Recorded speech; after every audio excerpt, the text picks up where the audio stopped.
अगर इस आईसी का यूज़ अगर स्टूडियो मोड में करेंगे तो डबल इनपुट का यूज़ करते हैं, 7 और 11 में कमज़ोर ऑडियो सिग्नल देते हैं।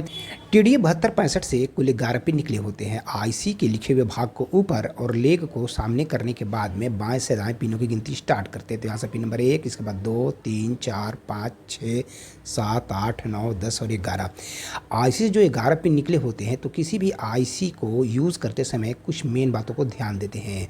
तो यहाँ ध्यान देंगे कि टीडीए 7265 हो या टीडीए 7292 हो या टीडीए 7269 हो, इन तीनों आईसीयू का pin details same to same होता है।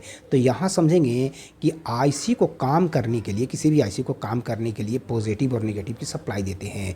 तो यहाँ समझेंगे कि इस आईसी को काम करने के लिए पिन नंबर 3 को पॉजिटिव सप्लाई देते हैं, जबकि नेगेटिव सप्लाई आईसी के पिन नंबर 1 को और आईसी के पिन नंबर 6 को देते हैं, और ग्राउंड की सप्लाई आईसी के पिन नंबर 9 को देते हैं। इस आईसी का यूज़ कमज़ोर ऑडियो सिग्नल को एम्पलीफाई करने के लिए करते हैं। कमज़ोर ऑडियो सिग्नल आईसी के पिन नंबर 7 को देते हैं और आईसी के पिन नंबर 11 को देते हैं।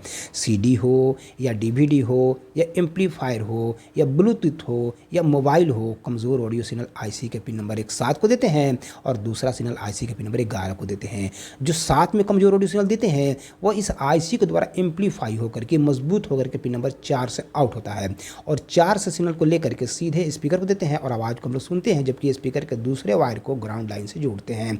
अगर इस आईसी का यूज़ अगर स्टूडियो मोड में करेंगे तो डबल इनपुट का यूज़ करते हैं, 7 और 11 में कमज़ोर ऑडियो सिग्नल देते हैं। तो जो 11 में कमज़ोर ऑडियो सिग्नल देते हैं वो सिग्नल एम्पलीफाई होकर के पिन नंबर 2 से आउट होता है, और 2 से सिग्नल को लेकर के स्पीकर को देते हैं और आवाज़ को हम लोग सुनते हैं, स्पीकर के दूसरे वायर को ग्राउंड लाइन से जोड़ते हैं। तो 8 और 10 के द्वारा आईसी के फंक्शन को कंट्रोल किया जाता है। और इसके अलावा आईसी का पिन नंबर 5 का यूज स्टैंड बाई या म्यूट के रूप में करते हैं। इस पिन के द्वारा आवश्यकता अनुसार आईसी के फंक्शन को स्टैंड बाई मोड में करते हैं या म्यूट मोड में करते हैं।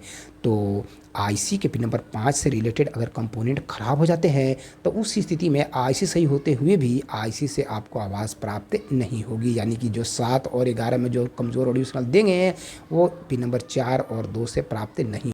इस आईसी की जांच हम लोग 2 तरीके से करते हैं। नंबर 1 कि आईसी के इनपुट पिन को टच करके हम लोग आईसी की जांच कर सकते हैं कि आईसी सही है या ख़राब है।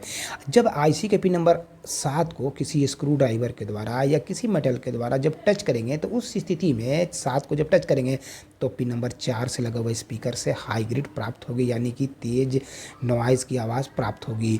ठीक इसी तरीके से जब 11 नंबर पिन को जब टच करेंगे तो उस स्थिति में आईसी के पिन नंबर 2 से लगा हुआ स्पीकर से हाई ग्रिड प्राप्त होगी, यानी कि तेज़ नॉइज़ की आवाज़, शोरगुल की आवाज़ प्राप्त होगी।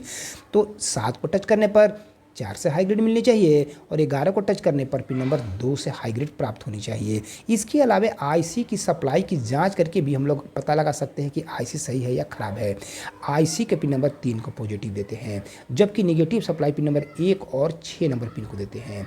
तो मल्टीमीटर को डीसी वोल्ट के रेंज में फिट कर देंगे और फिट करने के बाद में मल्टीमीटर के ब्लैक प्रोब को रखेंगे नेगेटिव लाइन में और रेड प्रोब को रखेंगे पॉजिटिव लाइन में, और पिन नंबर 3 पर जितनी भी पॉजिटिव सप्लाई मिले उसकी ठीक हाफ सप्लाई, ठीक आधी सप्लाई पिन नंबर 3 पर मिलने वाली सप्लाई की ठीक हाफ सप्लाई आईसी के आउटपुट पिन नंबर 2 और 4 पर चेक करेंगे। तो अगर आईसी के पिन नंबर 3 पर 30 वोल्ट की सप्लाई मिले, यानी कि 30 वोल्ट की सप्लाई मिले, तो उस स्थिति में इसकी ठीक हाफ सप्लाई पिन नंबर 2 पर 15 वोल्ट की सप्लाई मिलनी चाहिए। 30 की आधी सप्लाई 15 वोल्ट की सप्लाई 2 और 4 पर मिलनी चाहिए।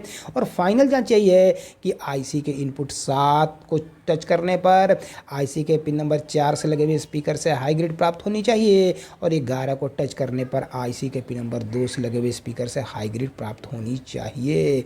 इस प्रकार से आईसी की हम लोग जाँच करते हैं।